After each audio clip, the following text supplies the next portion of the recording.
আজি অভয়াপুৰী সমষ্টিৰ এটা বিশেষ পথ আৰু যি পথটোৰ নাম হৈছে বৰঘোলা বজাৰৰ পৰা হুৰামাৰা পাৰ্ট 2 ভায়া বটগুৰি বাজাৰ।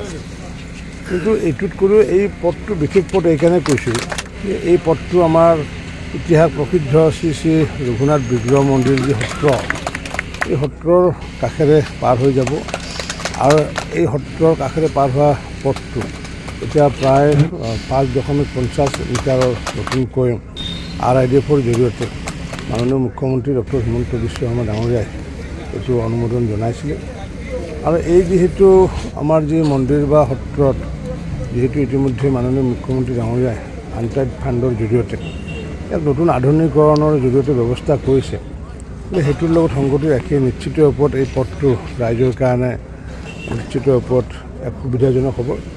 মই আশা ৰাখিছোঁ জিলা প্ৰশাসন বা CDC বা গড়কাপ্তানি বিভাগক যাতে যিমানখিনি মাটি ৰাইজে অকুপাই যদি কৰা আছে সেইখিনি মাটি যাতে আগতে যাতে মোকলাই লয়, নহ'লে পথটো যি হিচাপে ধৰা হৈছে সেই হিচাপে পথটো কৰা সম্ভৱ নহ'ব।